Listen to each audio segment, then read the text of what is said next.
Mesdames et messieurs, bonjour et bienvenue dans votre émission Les 26 rebonds, une émission 100% basket local. Le sommaire de ce troisième numéro, c'est tout de suite.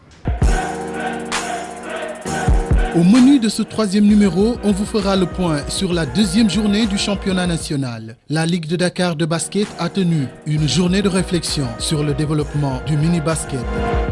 Ziguinchor Basket Club, la seule équipe qui représente toute la zone nord au championnat national, est en train d'entamer la saison avec beaucoup de difficultés. Prince Goudiaby, le coach, nous en parlera. Comme portrait de ce troisième numéro des 26 rebonds, nous allons à la découverte de Maguette Diop, le nouveau directeur technique national. Alors nous sommes ici au terrain de NAC, situé à la SICAP Liberté 6, où nous allons trouver Madame Ndeye Aïssatou Diagne, arbitre internationale, récemment élue présidente de la CRAMC Dakar. Bonsoir Madame Diagne. Bonsoir. Voilà, merci de nous avoir reçus chez vous. Tout le plaisir est pour moi. Justement, avant de démarrer, permettez-nous d'aller faire le point sur la deuxième journée du championnat local. Tout de suite, c'est parti pour les informations. Le point sur la deuxième journée du championnat local.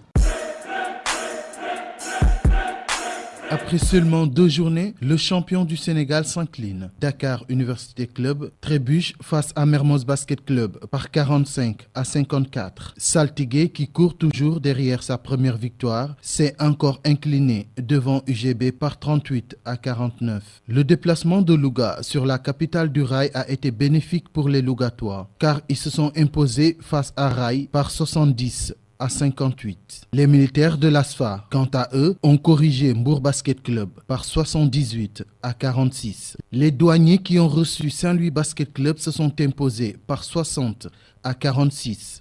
Face à Medina Basket Association, Sibac compte sa toute première victoire par 64 à 57. Pour cette première journée, Uzo est l'équipe exempte pour la poule A, tandis qu'ASC Thiès s'est reposé pour la poule B. Chez les dames, l'attraction était du côté de Marius Ndiaye, où le Dakar Université Club a pris le dessus sur le Jaraaf de Dakar par 43 à 35. Les filles de l'ASC Ville de Dakar ont laminé les Kaolackoises par 77 à 36. Cette deuxième journée a permis également aux filles de l'ASC Bob de compter leur toute première victoire face à Uzo par 58 à 51. Le voyage de l'UGB sur la capitale a été fructueux car El Mamalou et sa bande ont bien corrigé Asfo par 66 à 49. Ziguinchor Basket Club peine toujours à trouver la voie. Face au Saint-Louis Basket Club, les Ziguinchoroises se sont retrouvées avec un score de 64 à 36. La Jeanne d'Arc de Dakar est allé remporter sa toute première victoire à Mbour face à Mbour Basket Club par 55 à 53. Au classement de la poule A chez les hommes, Mermoz Basket Club prend le devant avec 4 points, suivi du Dakar Université Club avec 3 points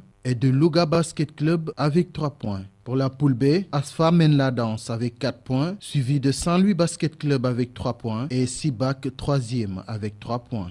Chez les dames, AS Ville de Dakar maintient toujours le cap avec 4 points, suivi du Duc avec 4 points également, et Jaraaf vient en 3e position avec 3 points. Pour la poule B, Saint-Louis Basket Club premier avec 4 points, 2e UGB avec 4 points, 3e Asfo avec 3 points. Justement, après le point sur la deuxième journée du championnat local, nous allons parler de la rencontre initiée par la Ligue de Dakar qui s'est tenue à la place du Souvenir où il était question de parler des problèmes liés à la petite catégorie. C'est parti pour le point de cette rencontre. Tout est fin prêt pour la mise sur pied d'une coupe de la Ligue de Dakar réservée à la petite catégorie dès cette année, mais aussi la relance du festival de mini-basket. À travers cette initiative, la Ligue de Dakar compte promouvoir le développement du basket à la base. C'est des décisions que nous avons discutées en réunion de bureau, aussi validé en comité directeur, donc qui engage aujourd'hui la Ligue. Effectivement, c'est un engagement que nous allons mettre en œuvre. Donc l'engagement d'organiser la Coupe de la Ligue, déjà les engagements ont démarré auprès des clubs. Les clubs ont commencé à s'engager pour cette compétition parce que nous avons considéré quand même que nous devons donner l'exemple. Aujourd'hui, chaque année, on se plaît d'aller chercher des parrains, des sponsors, mais il faut quand même au niveau de la Ligue aussi qu'on puisse montrer l'exemple. Raison pour laquelle on s'est dit que pour la petite catégorie, on va quand même mettre une coupe. Maintenant aussi pour le festival mini basket, un comité d'organisation est mis en place, en train de réfléchir, de travailler pour l'organisation, vraiment la faisabilité. Et en cela, au-delà de ce comité d'organisation, nous avons déjà des partenaires qui sont engagés pour accompagner l'organisation du festival mini basket. Lancé en 1972, le mini-basket a perdu au fil des ans toutes ses infrastructures. Passau, un formateur de basket, d'affirmer que cette relance ne fait que répondre à une vieille doléance. Le mini-basket, effectivement, comme j'ai dit dans le préliminaire tout à l'heure, a des installations adéquates. Les panneaux ne sont pas les mêmes que les panneaux de seniors. Le ballon n'est pas le même et même le terrain est adapté à l'âge de ces enfants. Le mini-basket n'a pas pour vocation la compétition. Le mini-basket, c'est donner juste le goût à l'enfant à aimer un sport, dont le basket. Donc, pour qu'il puisse aimer ce sport, il faut qu'il ait des installations qui s'adaptent à son âge. Il est en plein développement, cet enfant. Les os ne sont pas en place, les muscles ne sont pas encore en place. Donc lui donner un ballon de 600 grammes pose problème pour le développement physique de l'enfant. On a eu énormément de panneaux et de ballons adaptés. Personne n'a fait l'effort de réhabiliter ou en tout cas de construire de nouvelles installations. Et conséquemment, ça déteint sur la formation technique des jeunes. La Ligue de Dakar a eu l'initiative de relancer cette activité. Je pense qu'ils ne font que répondre à un vœu de tous les techniciens, ça veut dire le basket. Pour qu'il se joue bien, il faut qu'il commence à la base. La réflexion sur le développement du mini-basket initiée par la Ligue de Dakar a marqué la présence de tous les acteurs de la balle orange sénégalaise. Les résultats qui vont découler de cette rencontre serviront à redorer le blason du mini-basket. Nous revenons à vous, Madame Diagne. Est-ce que vous pouvez nous faire une petite présentation pour nos chers téléspectateurs? Bien sûr, donc je m'appelle Ndaye Aïssatou Diagne. Je suis arbitre international de basket. Et je suis la nouvelle présidente de la CRAMC de Dakar, Commission régionale des arbitres marqueurs et chronométreurs. Donc, en remplacement de Mbaye Gueye, je dis. Donc en félicitations. remplacement de Babacar Gueye, un ami, un frère qui a fait un excellent travail les années précédentes. Alors je rappelle que vous êtes actuellement arbitre international, vous êtes récemment venu de l'Afro-Basket où le Sénégal est rentré avec la coupe. Vous faites partie du groupe qui a été décoré par le président de la République. D'abord, vous pouvez nous dire quel a été votre sentiment après ces décorations? Donc d'abord, je tiens à présenter mes condoléances à l'arbitre Ndaye Awa Mbaye, justement, qui était une sœur, une amie, qui faisait partie des arbitres du Sénégal, je dirais pas simplement de Dakar, mais des arbitres de basket du Sénégal. Donc nous présentons nos condoléances à sa famille.